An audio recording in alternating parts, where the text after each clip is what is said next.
This old nerd you might have heard of once upon a time said it best. Street Fighter is kind of like the old Star Trek movies. No one really cares about the first one, but when the second one came around, that is when things got awesome. And Street Fighter 2 was freaking amazing! So amazing that it got 4 more sequels! And a lot of updates.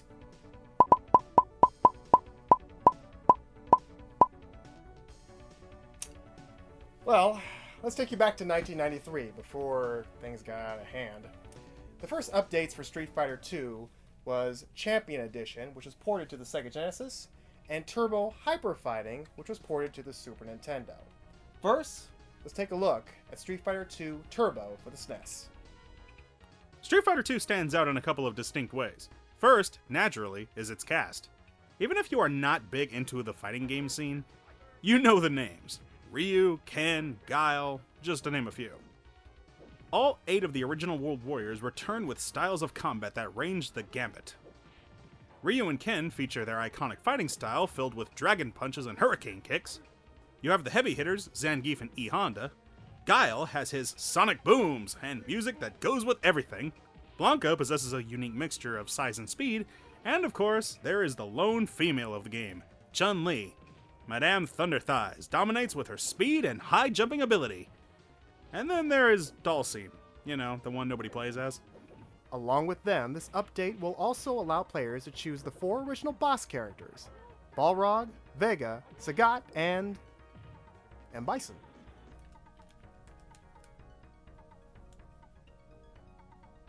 What? What?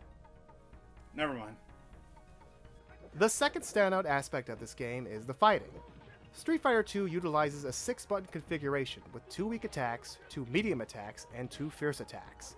The controls are precise and responsive.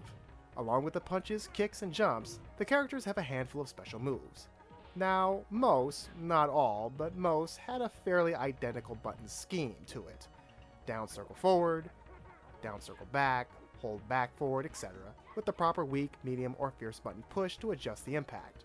Therefore, if you're a casual, like us, you can kind of fake your way through a battle and still be able to perform your super moves. But there's still plenty of room for strategy for hardcore players as well. Oftentimes, players like to select a certain character and play him or her a lot in order to get as familiar with them as possible. Every character has a distinctive style that no matter what your preference, whether you are more comfortable with slow-moving grapplers or high-flying jumpers, there will be someone in the cast that will fight your playtype. Also, each of them also has a throw move. Admittedly, it can be annoying that the throw moves can take away so much health, but since they can be a little more difficult to perform, we suppose it does make a little sense. But how is the look of the game? Absolutely gorgeous. Each character model hits you smack in the eyeball with bright colors and wonderful details from their bulging muscles and hilarious expressions. Especially when they take a hit. And sometimes there are even blood effects when they really catch one to the jaw. The fighting stages are what really brings this world alive. All the stages have their own personalities, and they each fit the main warrior's traits. Ryu's is very stoic and isolated. Balrog's is an electrifying casino, and so forth. With all that activity in the background, they can sometimes become distracting, but in a good way.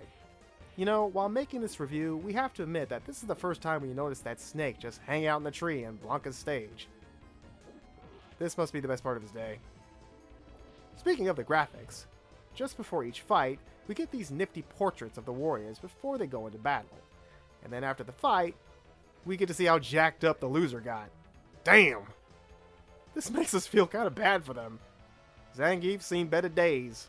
Each character has their own winning quotes to rub it in further. Well, except for Ryu, he's pretty much the only one that doesn't act like an a-hole. Okay, yeah, that Chun-Li is pretty arrogant. Hey! It's not arrogance, if you can back it up. Yeah, it is. The sound effects are used very well in this game. The impact sound effects vary, from strength level to if one is blocked or if it's connecting from the sky, which adds to the furious combat. All the cast also features their own voices. They all come in clearly and are well defined.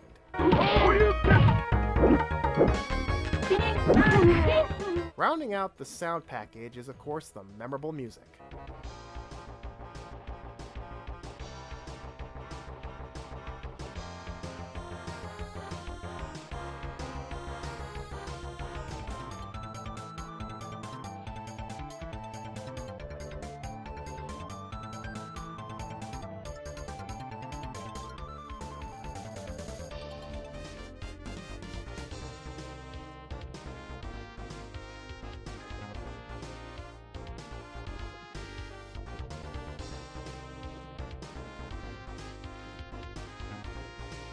Now the features.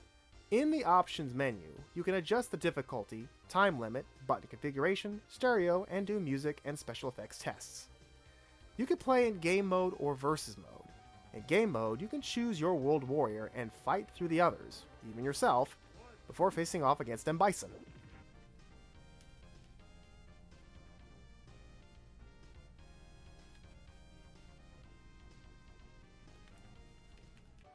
In Versus, you and a buddy can face off against each other, and the game keeps track of the wins and losses. In this mode, you can handicap the characters via the attack level and select the stage so you can go to war wherever you please. In normal mode, the game moves to a regular speed. In turbo mode, you can play that game at a faster speed, hence the name Turbo. No self-respecting Street Fighter player would have it any other way. Well, on the Sega Genesis, we have Street Fighter II, the Special Champion Edition. Right off the bat, one big plus is this one has the original Street Fighter II opening, which for some reason was left out of Turbo. Every little bit goes a long way. Now, of course, the old school Sega controller had only 3 buttons. Now, you can use this in order to play the game, but you would have to press the pause button to switch between punches and kicks, which is doable, but it does take a lot longer to execute the certain moves you wish to do when you have to jump back and forth like that. Also, because of this, there's no pause button, and whatever you do, do not use this controller in any competition. But to fix that problem, Sega came out with this sweet baby. The MK1653, which has 6 buttons on the face, which makes it easier for you to input your moves.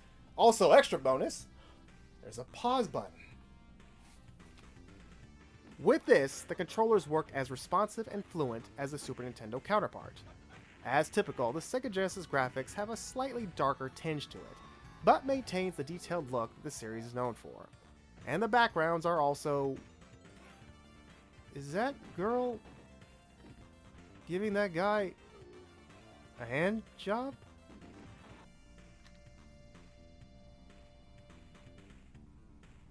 Lady, that is not appropriate.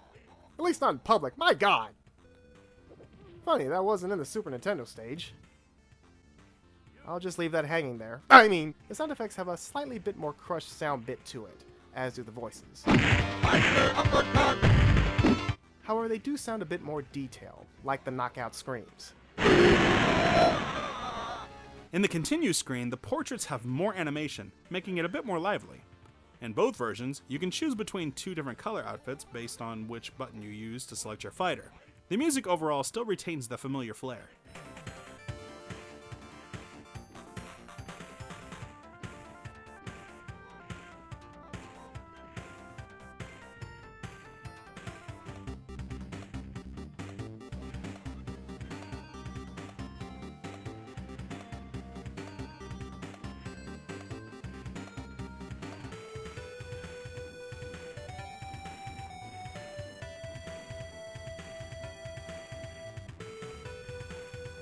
Now, the features of the game. You have the options menu, of course. You also have the championship mode and the hyper mode. Champion is basically the normal mode from Turbo, which features game start, versus, and group battle. The versus mode functions the same, but here you can also choose to disable the special moves, if you want to add an additional challenge, I guess. Special Championship features a group mode, and it has a couple of different options. The 2 players can play through elimination or a match play. In match play, you can choose how many fighters you want to play with you and face off in single battles, and the one who wins the most one-on-one fights will win the match. In elimination, each player can choose their individual characters and face off in single battles until each player's roster is eliminated. The game also has a hyper mode, which has... Yikes! Look at all those stars!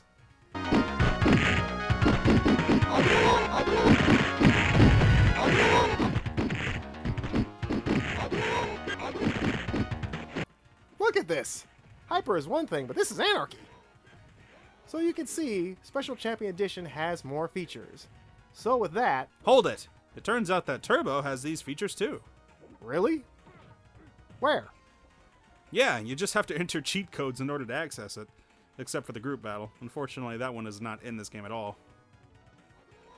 In the end, we slightly prefer Special Champion Edition with the extra features that are right there in the opening, with no cheats needed.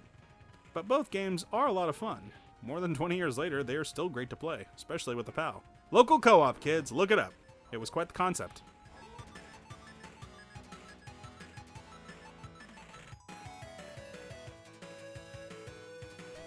Well, guys, there you go. That's another episode of Sega Genesis versus the Super Nintendo. Now it's up for you guys to decide which one was the best. Street Fighter 2 on either console. And as many versions as you would ever ask for and probably didn't.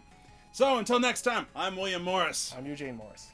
Of course! I knew it! Yes! The joke never gets old, people! Woo! Before I go, make sure to click all those links right there for other cool stuff, and make sure to follow us on social media and hit that subscribe button. Yes!